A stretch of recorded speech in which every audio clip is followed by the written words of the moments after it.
Pain has become a source of communication. It has become something that I need to be aware of, not something that I need to bear. It's something that I need to look at. It's not something, okay, this hurts. Even if it's a physical pain, my knees crack and crunch whenever I sit and get up. That right now means I'm looking for stability, and that's why my legs are hurting. It's not like my legs are hurting because I've been squatting around my baby for so long or running around him. Pain is always, be it physical or mental, it has become a source of awareness right now. You know, when you're meditating, you're like, concentrate on your heart lotus, concentrate on your heart lotus. And there are so many times when I've sat and meditated and I'm like, heart lotus, vengayo, mari irukku.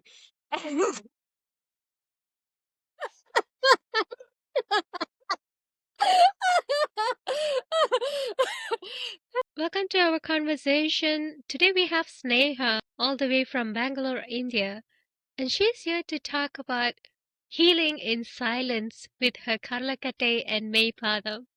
Sneha is also from a healing warrior tribe, and she's here to tell us how exactly motherhood have changed her. Karlakate and Maypadam that comes through healing warrior tribe has helped her to heal in silence. Welcome to the conversation, Sneha. Please introduce yourself to us. Thanks, Prema, for having me here. And ever since I've known you, I kind of got to know you at the right moment. Like you were sent to me like God's blessing. I was pregnant and I was not happy with my care provider. And I had this woman who I was speaking to for the first time, and she was telling me something about, you know what, like this hospital system sucks, and what you're feeling is valid. And nobody told you that there is this unsaid rule that you have to go and give birth only in a hospital. You can give birth anywhere you want. It is not a fair system. And something that she told stuck with me. Okay. You told me something that went like this, like it's not verbatim the same thing. You said, who said you have to go and give birth only in the hospital? Like, who said you have to go and give birth only in the hospital? And if something were to happen, it should happen only in the hospital. Like, who said in a hospital birth, like, people can't die? I was like, yes, yes. And all that system is trying to err on the side of caution and only make things worse, is what I felt. And I found a different care provider after that. Though I did not go for a home birth. In retrospect, I feel like I should have gone for a home birth. I kept making this joke that I should have given birth like a cat under the stairs in a cardboard box and I would have been fine.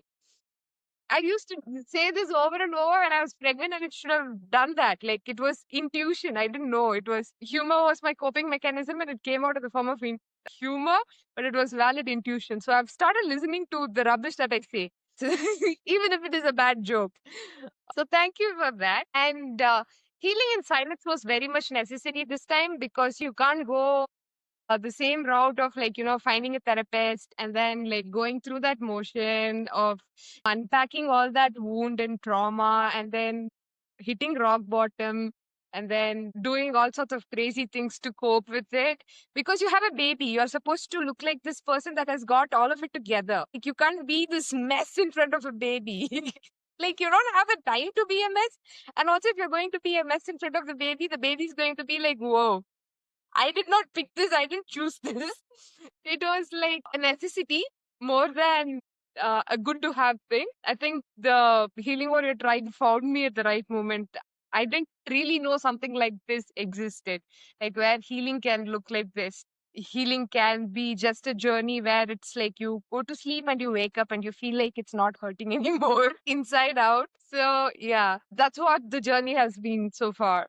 Also, how would you say, as a mother who did Maypadam and Karlakate, this ancient warrior art have helped you to recover in your motherhood journey? There is this thing, right? Like they say motherhood like pulls you apart brick by brick and like leaves you there and to build you back up. It was like I was this house and somebody brought a bulldozer inside. That just like there were parts of it flying everywhere, ash and fire and like explosion and whatnot going on. it was a pretty traumatic birth in the sense, the part that I spent at home and the ride to the hospital, I was fine. As soon as I went to the hospital, and then they started checking me, they did a cervical examination, and that's all. Just the cervical examination sent me flying. And I screamed. I think a couple of floors, like people, couple of floors could hear me scream. And then my body just went into this mode of, having to just get the baby out as soon as possible. So even before I was fully dilated, I started pushing the baby out. I was so worried about, my perineum and stuff like that, but I ended up tearing my cervix and I pushed the baby out. And I was also confused. My placenta was also confused. Like my labor was over in 2 hours after we reached the hospital, and before that, at home and in the cab ride, we would have spent 2 hours. So totally 4 hours. I've birthed the baby, and I'm a first-time mother, but my labor was just 4 hours, and the baby's out. So both of us were like, "என்ன முடிஞ்சுதா?" இப்போ இப்போதான் இப்போதான் trailer எல்லாம் அதுக்குள்ள படம் முடிஞ்சிருச்சுன்றீங்க interval கூட வரலையே thoughts. So I was like, your baby is born. I was like, okay. And then my placenta is not coming out. Like both of us are in like denial that like the birth has actually happened. So my placenta is not coming out, and my doctor is like pulling the cord. The cord comes out in the hand, but the placenta is like, illa. I don't believe the baby is out yet. Sorts, it's just there and start bleeding, postpartum bleeding and all of that. And they gave me like a spinal anesthesia to get the placenta out and stuff like that. So my back was wrecked. I was like physically fit. Like, I was like super fit. I went on a Himalayan trek in my first trimester, like on a week long trek.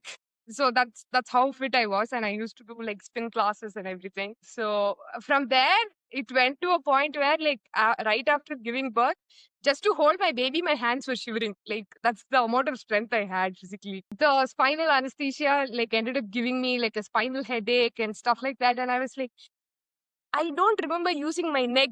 I gave birth, but I don't remember using my neck. Why is it hurting? And then they're like, this is your side effect from the spinal anesthesia we gave you.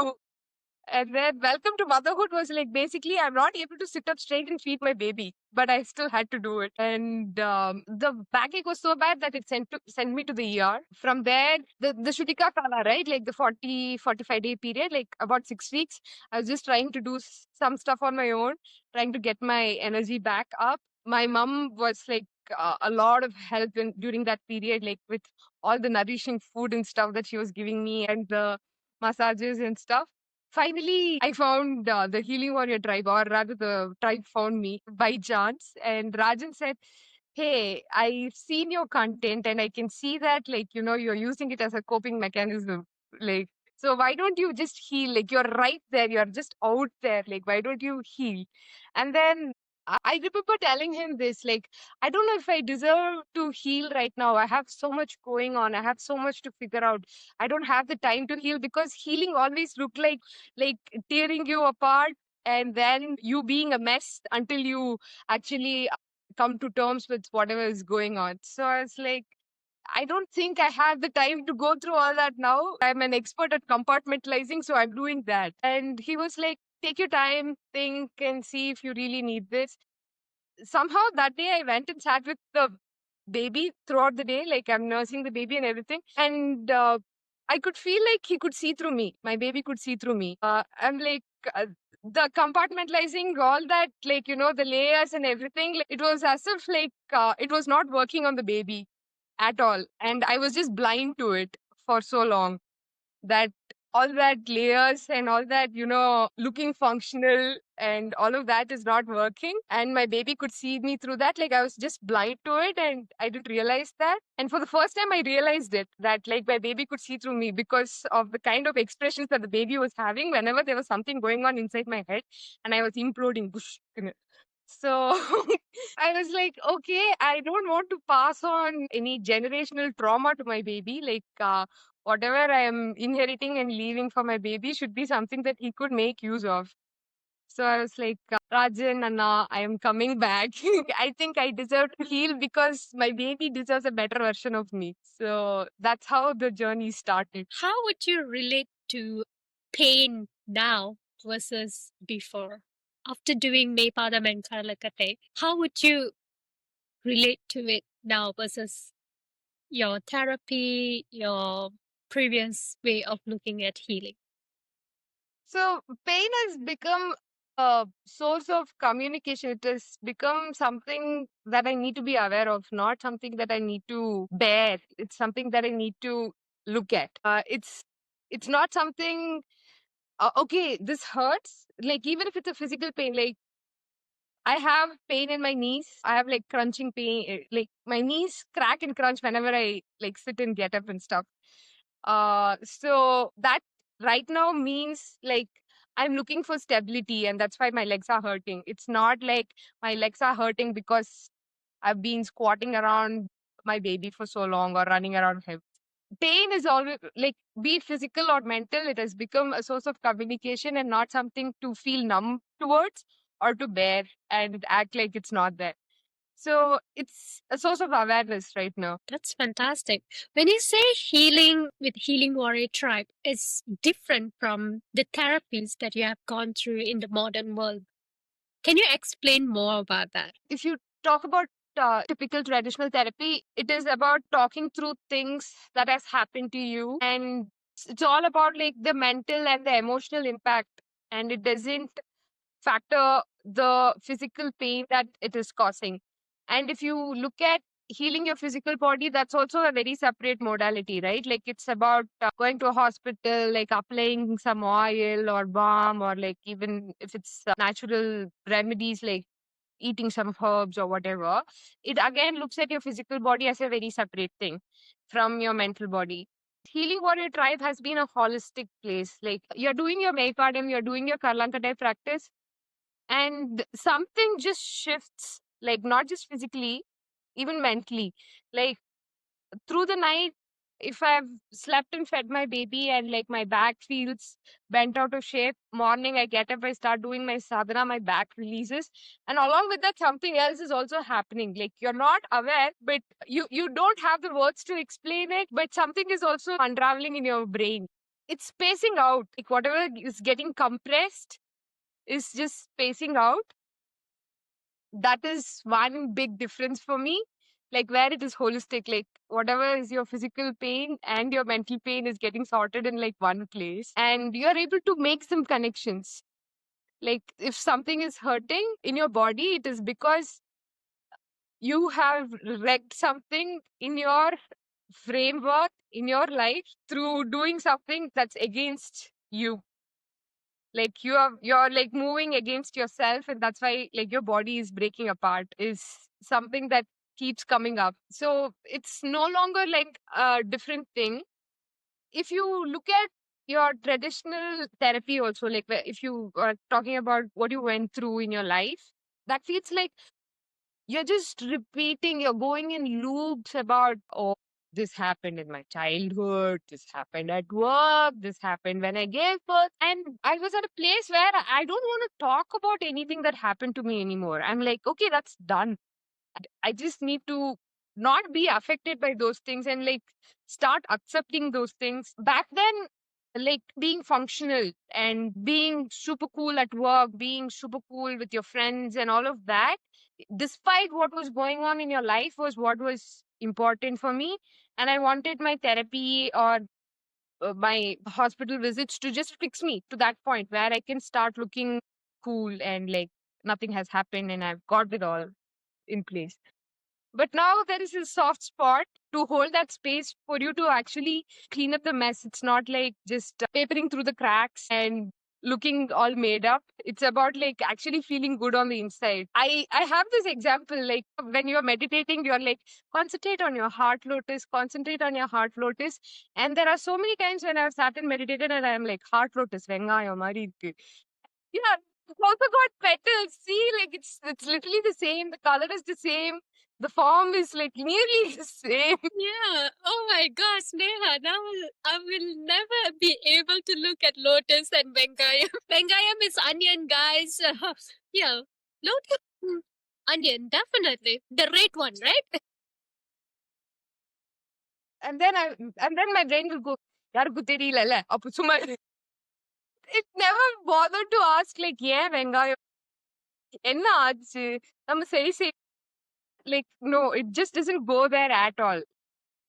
it's like, shh, it's okay. You got this. You have 10 more minutes of that guided meditation, and then you will be all zen, and then you can go along with your day. Your meditation is done, your workout is done. So it was all like a checklist, you know? Like, so something that you tick off is supposed to help you just to get by, was what healing and being functional look like. And now it's like, okay, don't be compartmentalized. It's okay if you're having a meltdown. It's okay. Probably you don't have the time, like, uh, maybe 2 minutes, it's fine. Like, just go cry it out. I used to cry a lot before, like when I go through that therapy journey, right? I used to cry a lot in that period, like when therapy hits the peak. But now that's not the case. Like, I don't cry as much, like, because it doesn't hurt anymore. Like, genuinely, it doesn't hurt anymore. It doesn't bother you. You're like, you've actually arrived at a place of acceptance. Like, it just stops hurting, but not because you went over it 100 times and then you're like, okay, I'm raising to the occasion now and I've reached the place of acceptance. No, it's not all that filmy anymore. It's like, okay, I'm done. I'm like, I got my cutting for life. So that's how it is. Fantastic. That's a huge healing. I've gone through this journey that you're talking about, and I was dealing with it all alone. And I completely understand where you're coming from, where we have this society, the expectation, and the way that we need to show up for others as women who is nurturing a child for the first time, completely looking at a child who is vulnerable, looking at us. It kind of reflects back to us to take a deeper look within ourselves, right? So all I gathered from this conversation so far, the modern world have given you a chance to patch and just race to the end line without knowing who you are, without asking or making you realize that I need to go deep into this and ask why my Vengayam is looking like this, which is something that I feel the ancient art of Karlakatai and Maypadam have given us to integrate within us. A very subtle movement, isn't it? Hence, I realized within myself while I was doing this, the moment I heal body physically, it connects to brain, it rewires mind, and it holds back into a grounding position, which mother out there is actually looking for. She wants to be that. All she need to take is moment. So when you took this chance to heal yourself instead of saying no, because it wasn't for you. Looking back at that journey now that you have started to heal yourself, what is the difference? Would you still say this is for your child or are you doing it for yourself? It started as, like, you can't go through life like this. Like, you can't be this self-proclaimed expert at compartmentalizing and being functional and call yourself, like, a decent human being. Yeah, that was the realization. Back then it was like, see, it's not just you. There is this whole being that is being shaped on how you mother him. You are supposed to bring your best version, not just like this knight in it was not even a shining armor, okay? It was like tin foil around a person. It's not like knight in shining armor. It was like, okay, there is this loony person that has gotten like this shiny silver tin wrapped around her, and then it's like just riding a horse and not falling off of it somehow. That's the sort of knight I was. And I was like fine being that until the baby was born. I can't be this version for my baby. I'm getting to know myself better, right? Like through this journey. This person is even stronger.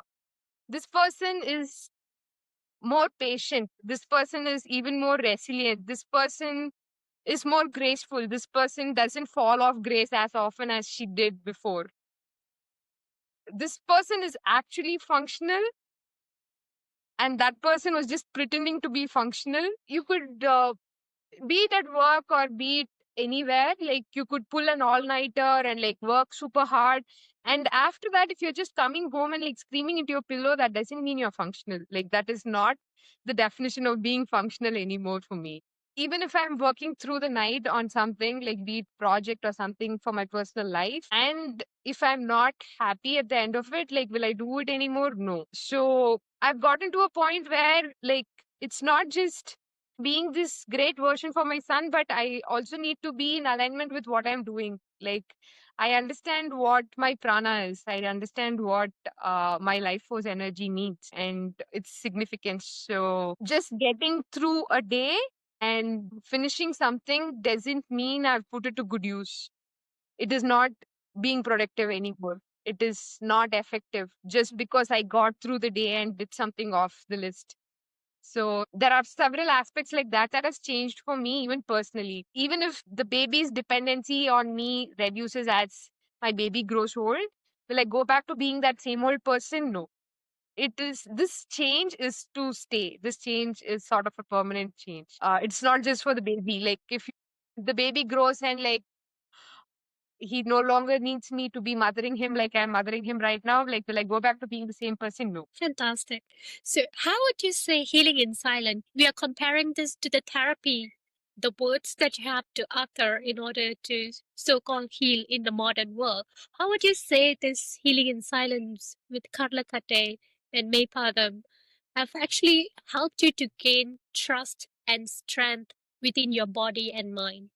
Trust is an interesting topic because most of the issues that I've had in life are like trust issues. It is like to the point like the last time I was in therapy was because I felt like I couldn't trust myself to take decisions that were right for me. I had taken a few decisions in my life that had gotten me to a point where my body was reacting to such a great extent that it was like, you give up or I will give up. That was what my body was telling me. So every day, if I'm not like keeping myself like super busy and like work to the max, my teeth would chatter. I would start getting a stomach ache. I'll randomly go throw up. Like that's how badly my body was beating me out of some of the decisions that I'd taken back then. And then finally something snapped, and I was like, okay, I am just pulling myself out of this. I am taking a step back and I'm like going back on the decisions that I took. And all those reactions just stopped. Like my body was like, I'm at peace now. Like no more throwing up, no more teeth chattering, no more random pains. It just started working really well. But just going back on the decisions that I took made me feel guilty about letting down people around me and all of that. And my mind was like going into this loop of, oh, I have disappointed so many people. Then that was getting in the way of being functional, like, and going through your day. Like, it was like a very depressing phase. Like, everything was at the surface, feeling bad with like all this guilty feeling and all of that. I was like, did I just disappoint everyone and I disappointed myself for nothing? Like, was just going back on that decision and not sticking to the plan the wrong thing to do? Like, I was questioning myself in that situation. But no, like if you look back now, your body was beating you up for taking those decisions and trying to stick with it. And once you gave up on those decisions, it just stopped bothering you. It was at peace. So it was your mind trying to make you stick to something, like your monkey mind, like dragging you all the way to a point where your body was like, I will give up if you don't give up. So my body was literally battling with my monkey mind. You go into therapy, like nobody is like actually telling you about this monkey mind and like how your body is reacting to it. They are trying to put labels to it. This is probably anxiety. You probably are having an anxiety attack. You're probably this and you're probably that. And I'm like, okay, I'm tired of labels. Like, I don't want any diagnosis.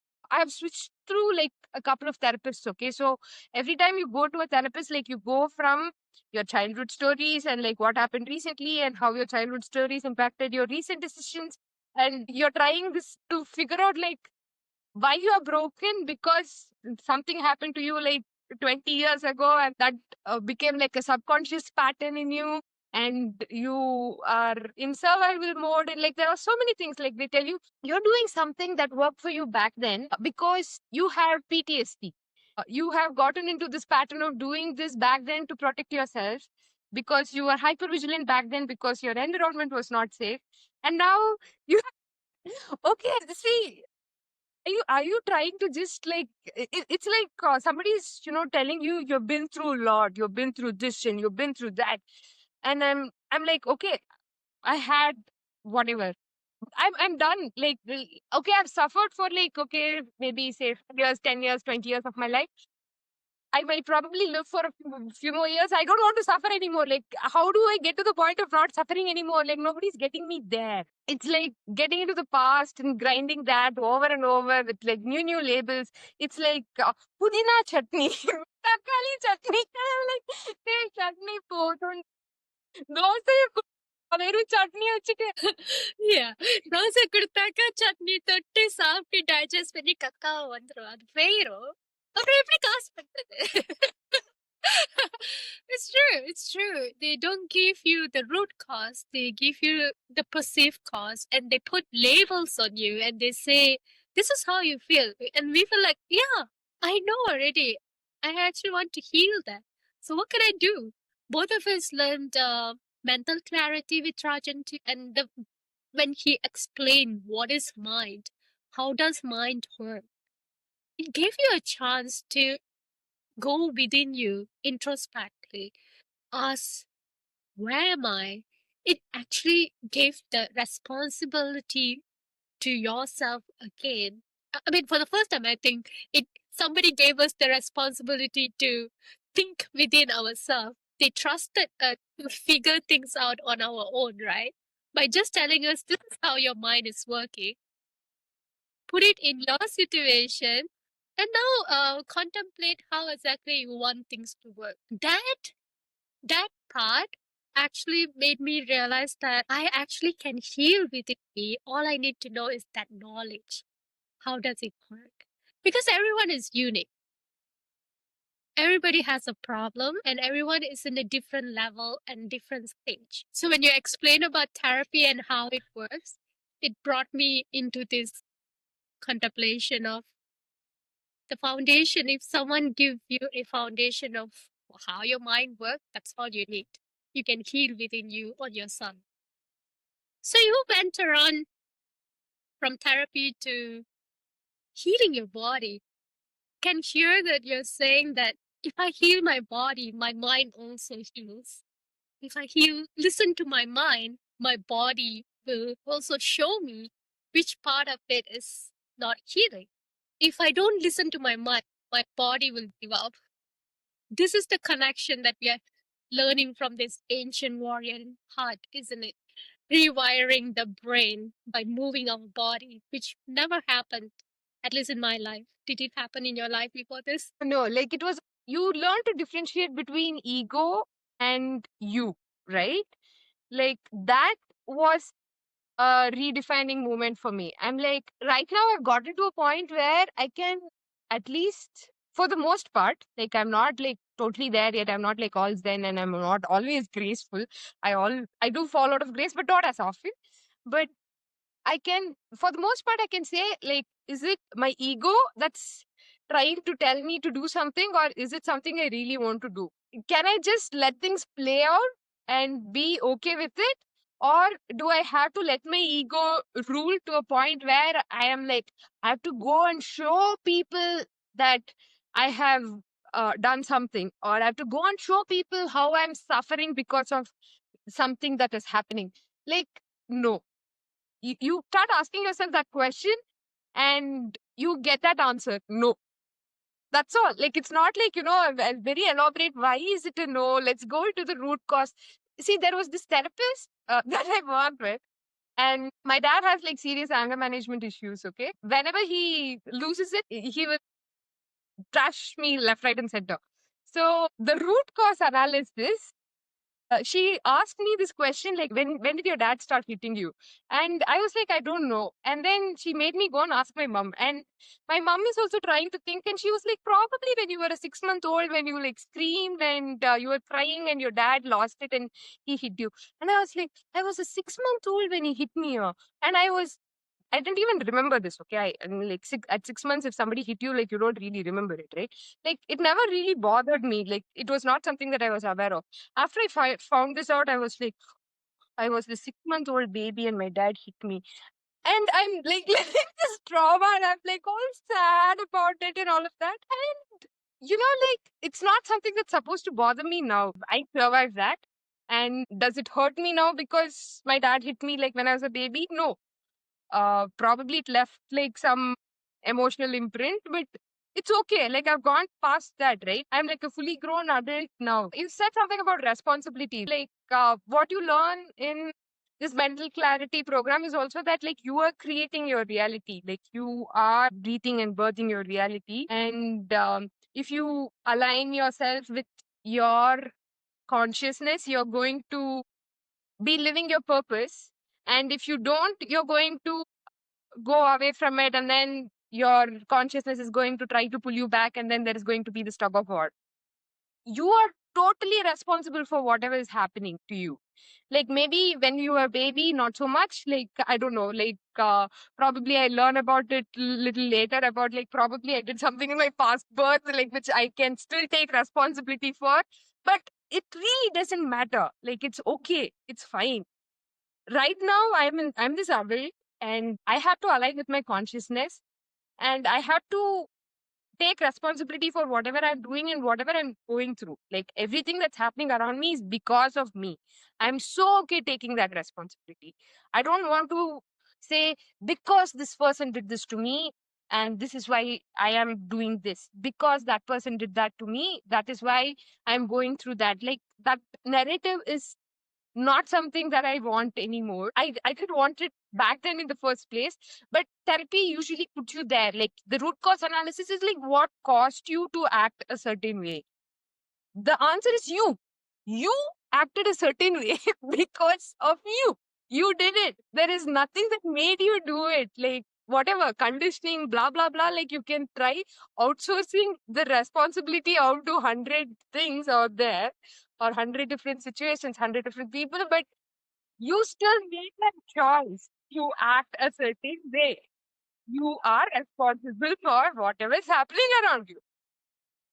So that responsibility was actually a very powerful thing. It was not like ego stomping or like hurting me or telling me that, my struggle didn't matter and whatever. Like none of that. I was like, okay, I am responsible. I fell from grace. I stopped being graceful. That is what caused whatever is going on in my life. Like, I still had a choice to be this person that didn't have to act a certain way. And I made that choice to act the right opposite of it. That was very powerful. And, and I can't thank the tribe enough to really instill that in me. Like, you might read 100 quotes about it, that you are responsible, you are the creator, and all of that. Having a practice that integrates that into you, it's like, கத்துக்கோ இல்லனா அடிச்சிட்டு உள்ள நடக்கும். Whenever we are doing the practice and then you drop the kattai or the kattai hits you, it's like, okay, the kattai hit me or I dropped the kattai probably because I'm not accepting this lesson, which is the truth. And then like you do your 20 squats and you're like happy about it. It's not frustrating anymore. Yeah, because your brain rewires when you do the squat. So when I hear this, it's really mind blowing how we have rewired ourselves, the whole being. I love the fact that you say I fell out of grace, hence I'm not graceful. I never thought about it in that way. That's a good lesson to hear. When you, as a mother who's looking back at your life as a girl and now as a woman here, being responsible towards a child, towards her own family, what would you say the modern world has done to motherhood? And how does this ancient warrior art, Karlakate Meipadam, and also the mental clarity have actually helped you or actually has more to tell to the modern woman in the current world?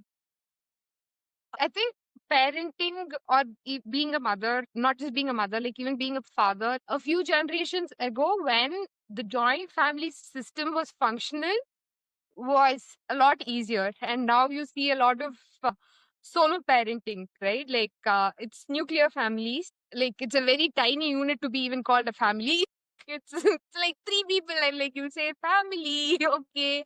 And so like there is one person that's going to be the primary parent, and then there's this other person that's going to be working, and then like taking care of the finances. Like that's the setup that like your modern world is at, right? With that comes a lot of challenges of the primary parent. Like in my case it's me. Like in some cases like the father could also be the primary parent. Like will have to do everything around the baby, and the father will get like maybe 2 hours or 4 hours in a day to spend his time with the baby.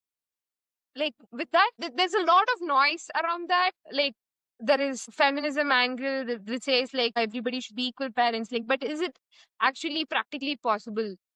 I don't know. A mother's body and brain goes through a lot of changes the moment she's pregnant, and right through the different stages of pregnancy, and like when the baby is an infant and everything. Like your brain literally goes through a synaptic pruning, right? Like it is molding her body and her brain to be this provider for the baby. There is the hormonal cascade and everything that is going to be in place for the mother, which will help her to be the best primary parent for the baby. And if you're going to try and go and work against biology there, like that's going to cause a lot of friction. Like say for example for me, like I have this, like I had a set path, right? Like my career, I like I'm an investment banker and I'm this and that, and there was this set path of like working in investment banking for x number of years and then doing this and that and whatever. But now, like investment banking is like a pretty hectic job. If I go back to the same lifestyle, and probably get like 2 weeks in a year to spend time, probably like my mom and with my baby, and that is also a maybe. Then I'll have to rely on the grandparents or nanny. Even like when I was pregnant, I was like 6 months of postpartum. My husband's mother and father, like they'll take care of the baby, and I'll go back to work. There was this set plan, but now I'm like in 8 months and I've still not gotten back to work. It's like it's bringing a lot of acceptance to the fact that I've got to be here, and like I'm not this person that has to stick to a plan anymore. There was an episode in my life like where I was trying so hard to stick to a plan, like where my body was beating me up. But I'm not that person anymore. Like right now, it's not just for my baby. Like it's my baby needs me and I'm going to be here. Like I'm not doing it just for my baby. I personally want to be there. I know biologically I am wired a certain way, like, the pregnancy and everything has molded me a certain way. And I have the highest capability to be the primary care provider for my baby, and I need to be here. That realization and accepting that realization, and there is this plan, and like not sticking to the plan, I'm like totally okay with it. And I'm not going bonkers over it. The previous version would have like gone bonkers over not sticking to the plan. But here Sneha is okay not doing things and just being and facing the reality as it is. This is actually rising to the occasion, not doing it all, not going and being super ambitious. It's like in an interview you might like try to hire the best person, and like the mother is the best person for the baby. I'm accepting that and I'm staying here. So there is no like probably if I hire two more people, like they all can be the mother for the baby and all that. Like trying to work around is not to stick to a plan that I made without realizing the reality or the need of the occasion. I'm okay with it. That acceptance and being as a being living her truth is what the tribe has given me. That's really beautiful to be in the being self. You can allow your monkey brain to do your job, but just be aware of it. Be aware of the ego. Just be aware of it and accept it. And it's okay. Because that's why we are born here. Because of fire, the ego. And it's okay. It's just okay. I don't really need to analyze this. I don't need to get anywhere because it's okay. We are here to be okay with that. That's how we holistically heal ourselves. That is Yeah. what healing actually means for us in the Healing Warrior tribe. Sneha, that was a beautiful conclusion for all. It has been a revelation many, many ways to say that healing doesn't really work if you don't really allow your body to heal too. The modern world have always compartmentalized everything, and it has become our convenient. It has spoken to our convenient, the addiction of convenient, moving very fast in our life. To be honest, that every 1 hour we take in the morning or in the evening, we show up for ourselves.